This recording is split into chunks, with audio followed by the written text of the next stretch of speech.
Assalamualaikum warahmatullahi wabarakatuh. Bismillahirrahmanirrahim. Alhamdulillah. Wala hawla wala quwata illa billah.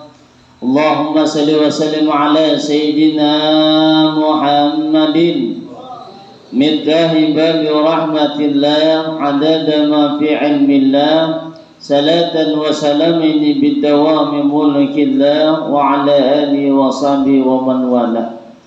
Pertama-tama marilah kita senantiasa tiada bosannya untuk mengucapkan kalimat alhamdulillah atas berbagai nikmat dan karunia yang senantiasa Allah berikan kepada kita, baik lahir maupun batin. Semoga Allah selalu menolong kita untuk berbuat taat kepadanya dan menjauhi daripada apa yang dilarangnya. Dan mudah-mudahan dengan senantiasa kita dapat berhadir dalam satu majelis ilmu, mudah-mudahan Allah sehatkan badan kita, Allah murahkan kita rezeki yang halal lagi banyak, Allah panjangkan umur kita dalam ketaatan, Allah hindarkan kita daripada berbagai macam bala dan penyakit. Dan kita berharap mudah-mudahan dosa-dosa dan kesalahan-kesalahan baik pada diri kita, pada keluarga kita, kedua orang tua kita, guru-guru kita, dan tetangga kita diampuni oleh Allah Subhanahu wa taala, sehingga nantinya kita memperoleh suatu keberuntungan baik di dunia terlebih lagi di akhirat. Amin. Kemudian salawat dan salam tak lupa kita aturkan kepada baginda Rasulullah sallallahu alaihi wasallam, keluarga dan sahabat beliau serta kepada ila yaumil qiyamah. Yang Allah muliakan para ulama, tokoh-tokoh agama, para tetua kita. Kemudian yang ulun muliakan para pencinta Majelis Taklim Langgar Asyifa yang insya Allah senantiasa dalam curahan rahmat dan hidayahnya Allah Subhanahu wa ta'ala. Qala al-musannifu rahimahullahu ta'ala madama nafa'a bi ulumi fid-darin amin. Selanjutnya yakni di masalah daripada kajian fikih kita mengenai daripada permasalahan dalam menyentuh Al-Qur'an. Jadi di sini dikatakan yang pertama adalah menurut Imam Ibnu Hajar dan Imam Ramli diperbolehkan membawa dan menyentuh Al-Qur'an bagi anak-anak yang sudah tamyiz. Kenapa? Sebab karena tujuannya adalah belajar saja. Artinya sudah berakal lah. Nah, itu tanda tamyiz itu. Sedangkan menurut imam daripada mahramat diperbolehkan meskipun bukan tujuan daripada belajar. Nah, ini jasidin. Makanya kita ketika kita mengetahui suatu permasalahan itu jangan kita memfonis orang pemain langsung ada boleh haram ini segala macam. Ini menurut siapa dulu? Nah, ya kalau lah itu pilihan masih ada kita pilihan. Jadi kadang-kadang kita langsung mengambil sebuting aja. Yang kedua, tidak diperbolehkan menyentuh dan membawa sampul Quran kecuali sudah hilang nisbat penamaan sampul Quran, yakni tidak dianggap lagi sampul Quran, yaitu sudah digunakan untuk sampul lainnya Quran. Nah, saking kadebolehakannya kita dengan daripada masalah Al-Quran, apalagi istilah kata maulah daripada Al-Quran itu dibulah bungkus kacang banyak begini lagi. Ada kalau nak kata kalau, nah, basta lepas lalu diulah kayak bungkusan kacang. Ada boleh menghinakan sama sekali itu. Nak awak. Jangankan ibaratnya per lembar, sedangkan satu ayat aja nak ibarat kata Bismillah aja kita dilarang.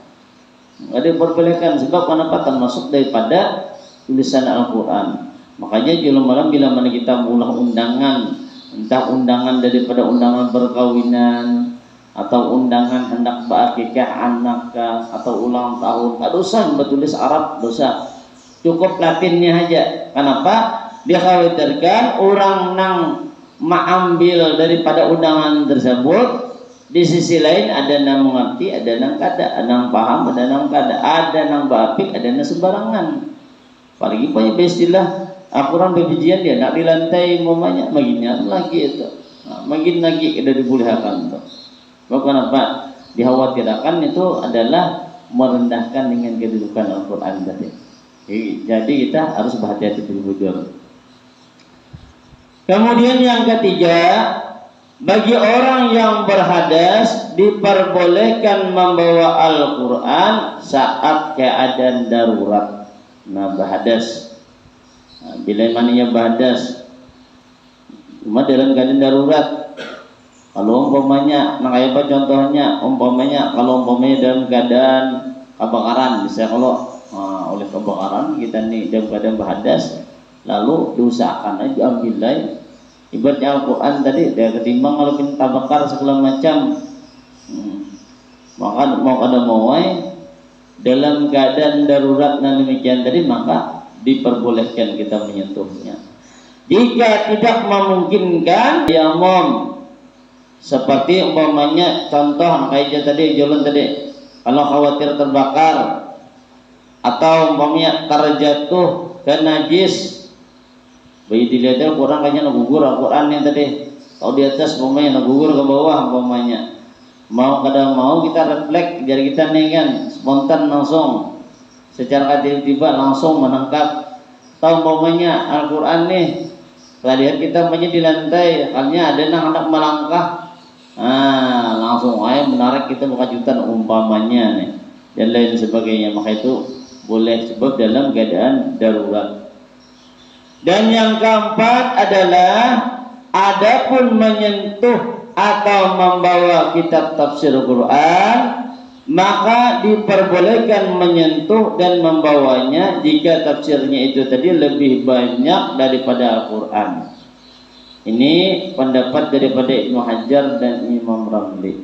Jadi kita lihat ada kalau tafsir terjemah ke nang artinya, nah terjemahnya munnya tafsir itu kan ada lagi tafsir itu artinya uraian, amunnya terjemah itu arti akan berbeda. Cuma kita lihat aja bandingkan kita banyak melihat tafsirnya kira-kira dan ayatnya terbanyak mana, kemudian pulang banyak kita lihat pulang ayatnya lawan artinya banyak mana, kira-kira terbanyak daripada artinya, maka boleh ada demikian tadi dan membawanya walaupun dalam keadaan tanpa kita berwudu, tadi boleh kita menyentuhnya. Maka jika jumlah huruf tafsir dan Al-Quran sama banyaknya, atau huruf tafsir itu tadi lebih sedikit dari huruf Al-Quran, atau diragukan yang mana yang lebih banyak, maka hukumnya haram menyentuh dan membawanya. Ini menurut pendapat daripada Imam Ramli. Nah, Imam Ramli ini gurunya Imam Ibnu Hajar. Jadi berdua ini sama alimnya kan. Gurunya alim, murid sidin pun sama alimnya juga. Adapun pendapat Ibnu Hajar, nah murid sidin, jadi apa? Apabila diragukan tentang perbandingan Al-Quran dengan tafsirnya, ragu-ragu kita nih, berkira kan, ragu-ragu nih tadi, apakah lebih banyak atau lebih sedikit atau sama banyaknya, maka diperbolehkan membawanya. Guru sidin tadi melarang, murid sidin membolehkan. Nah, jadi kita tinggal memilih yang mana aja. Jadi mau tahu hukumnya nyaman, mau tahu malah kalau. Jadi jurang menurut siapa? Menurut nenek. Nah, apa tuh aman tahu kita ibaratnya kan, pegangan kita ada.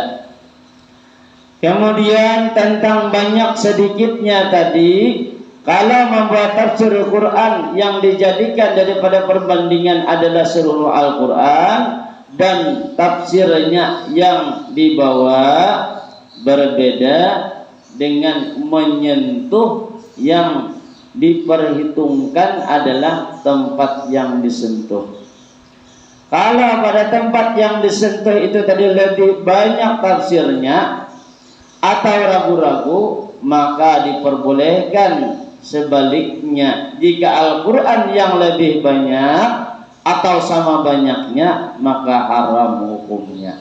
Ini sebagaimana disebutkan di dalam kitab Ka'anatul Talibin juz 1 di halaman 82. Kemudian yang kelima, bagi orang yang berhadas diperbolehkan membuka lembaran Al-Quran dengan kayu atau dengan bilah.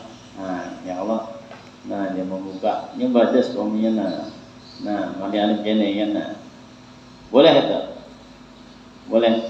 Dan haram menggunakan dengan tangan sekalipun adalah dibungkus dengan kain. Kalau ajar kena aku nih jar ada bodoh lalu kita pundut tangan misalnya kita lah kain membalik kain lawan kain nah itu kan boleh itu deh haramnya sih mandaran. Ada kita kan menurut pikiran kita kada terjepit tangan juga kada apa nah padahal haram hukumnya kan. Tetapi bila dengan bilah nang kainnya tadi dengan tertunjuk atau kayu kainnya tadi kada bapak mintar kainnya. Tetapi bila mana kita berpuntalan tangan menutupi dengan tangan kita lawan kain kita angkat kah atau kita pegang kah cuma kita membalik-baliknya cuma tangan kita dibalepik jurang tadi tetap dihukumkan adalah haram hukumnya. Nah, jadi tahu dah kalau mau kita rajin tuh nah supaya kan haram kayak bagaimana caranya aja dilapik dah sama ambil atau salah. Yang keenam bagi orang yang berhadas haram menyentuh dan membawa sesuatu yang terkait dengan Al-Quran seperti kantong atau peti Al-Quran saat Al-Quran berada di dalam keduanya. Jika keduanya tadi disediakan untuk Al-Quran, jika tidak demikian maka tidak mengapa disentuh dan dibuat. Umpamanya ulun nih kan nih ada kantong banyak bersama tas gini ulah ini tasnya gitu geus mendak Al-Quran gila macam nah maka bila kita mengucapkan demikian tadi bila kita kada bodoh maka hukumnya adalah haram. Aduh sangali contoh tuh meja tuh nah tuh meja tuh kan meja belajar tuh bila ditakunuran dia apa nih gesan kekanakan belajar Al-Quran panggil jangan disempat Al-Quran hendak kita dihukumkan supaya jangan terkena haram sambat belajar yang lain enggak jangan dihususakan nih umpamanya gesan bebuan kanakan mengaji bang nih bang mejanya gesan Al-Quran nah nih bila mana hal itu kita katakan kita sebutakan orang tadi dalam keadaan hadas sekalipun yang kadang menyentuh dengan Al-Quran menyentuh memegang mejanya maka sama hukumnya adalah menyentuh nangkaya Al-Quran artinya beritnya juga sama nangkaya dengan kantong tadi jadi hukumnya adalah haram juga kayak meja ini bawa meja tadi ini meja jenuh khusus biasan mandak Al-Quran khusus akan kada ada yang lain nah maka hati-hati ketika kita mengucapkan itu tadi bila mana kita dalam keadaan dalam berhadas menyentuh meja itu tadi sedangkan meja ini tadi kita katakan adalah khusus untuk daripada membaca Al-Quran maka jelas itu adalah hukumnya haram bila kita menyentuh atau memegangnya tadi. Nah jadi paham kelola jelas kelola. Nah nih jadi kita aturannya tuh kata-kata kita aja memang iyanya yang kelola membedakannya tuh tadi. Makanya jangan asal kita berucap bila kita salah ucap tadi ya tadi. Kemudian yang ketujuh haram hukumnya membawa atau menyentuh terjemah Al-Quran bagi orang yang berhadas kecil atau haid atau dalam keadaan junub. Kenapa? Sebab karena terjemah Al-Quran tidak sama dengan tafsir. Nah itu terjemah kita rajin kan di rumah tuh banyak tuh terjemah lu yakin biar terjemah jadi jangan disamakan terjemah itu dengan tafsir. Tafsir itu ada tafsir ada Marah Labid, ada tafsir Sawi. Nah, tafsir itu banyak kayak Bismillahirrahmanirrahim itu pecahannya Bismillahirrahmanirrahim itu pecahnya. Lain namanya Bismillahirrahmanirrahim dengan menyebut nama itu terjemah ngarannya. Berbeda dengan tafsir tadi. Jadi bila mana aja sini itu dari terjemah daripada Al-Quran maka itu adalah termasuk diharamkan hukumnya daripada membawa atau menyentuh daripada hal demikian itu. Itu sebagaimana disebutkan di dalam kitab Buqiyatul Mustarasidin di halaman 25 dan di dalam kitab Nihayatul Zain di halaman 33 itu dikatakan disebut bahwasanya hal demikian tadi dilarang. Terima kasih telah menonton. Semoga bermanfaat. Jangan lupa subscribe, like, komen, dan share. Barakaullah.